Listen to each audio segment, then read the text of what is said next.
stats. And I added a couple new variables to it. So I added, what's new is the numbers. So for the ones on YouTube, it's on here, and I'll have a link on the audio, so you can go to the audio description and go straight to the YouTube link. And the YouTube link for my son playing, I'll separate them so you can at least get to what you want to see. I added the time allotted. So I have an indicator time played. So obviously I'm doing that, and that will give us other numbers. And these aren't absolute, like, oh, you have to do it this way. You do it however you want. Just get data as much as you can, so you can have a conversation with your child. So the last game he played was a 6v6 match, and it was 2 20-minute halves. So it's 40 minutes allotted. They're playing the Sand Sharks, and they just get games, whatever they can. And they weren't, the most difficult competition. Even though it was a 1-0 win, it wasn't that difficult. And my son's team, and I'm just watching, they just weren't into it. It seemed it was very boring. But for the purposes of this video, and the reason I made the video, to show you guys how I do the stats. And I'll show you the video in a second, kind of explaining it. And the time was 23 minutes. It's the least amount of time he played on the field of all the matches, and he had 87 total touches, which is far more than all his other games, by far.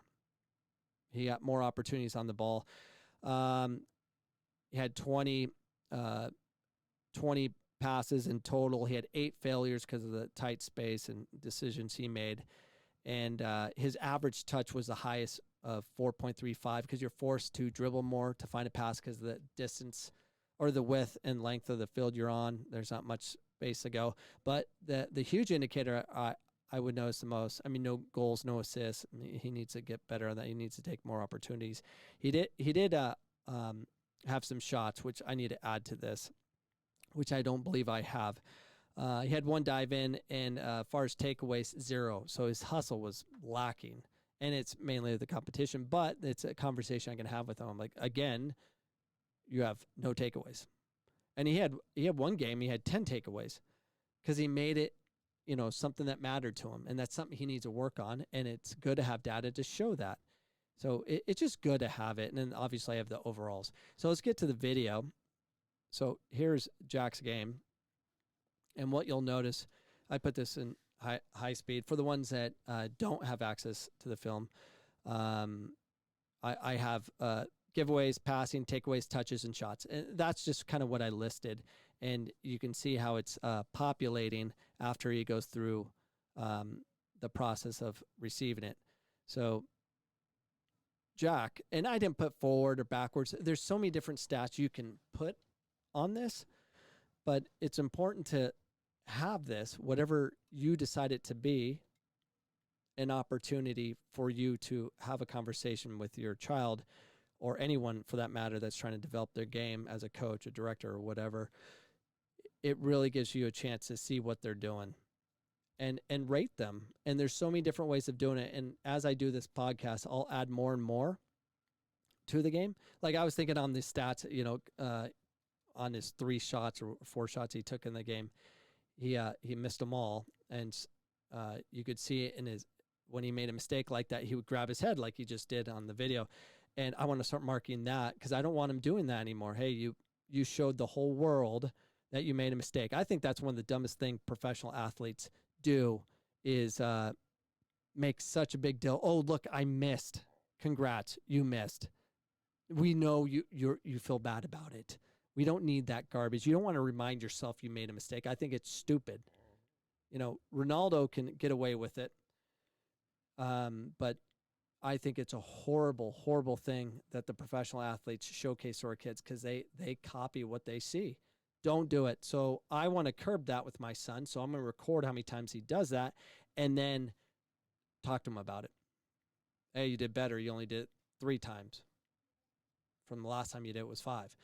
So this is a good video for you to have an idea what I'm doing with it.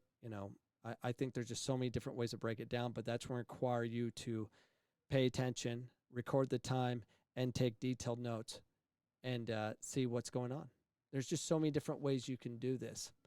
So I'll move on from there, but I'll have the full video for anyone that wants to watch it linked on to the description of wherever my podcast is sent, so you can at least look at it. But there's different ways of doing the stats. I've done them so many different ways. I've done it where I've had just a picture of the field, and then just kind of a stick figure of Jack, and then arrows of distance of where his passes were going, whether they're going forward or backwards. I would give +2 for forward passes, 0 points for going for connecting passes going backwards, and then if it was a pass that was intercepted going forward, it was -1. Intercepted pass going backwards, -2, because it's negative. And I would do those things so we can have a discussion and give them value for the game that they had versus, oh, we lost 1-0.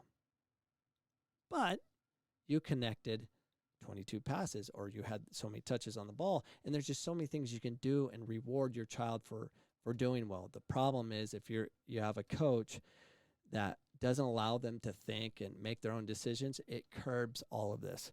And that's one thing to pay attention to is, having these stats, and then when you do move to another team or a new coach is given to you or whatever the situation is, you can compare the data. Is your son or daughter getting worse or better with a club change, coaching change, or whatever it is? You must have data. It's so important. I cannot stress it to you any more than I am doing right now. But I'm done. This podcast was very average. I think informative. It can be if I tell it better. But I'm not a good storyteller. I'm just a podcaster trying to ease my frustrations in the COVID lockdown, where we're just going to watch the entire world go bankrupt as we stay home, stay safe. Yeah. Anyways, I will see you guys tomorrow for episode 560. Yeah, see you tomorrow. Peace.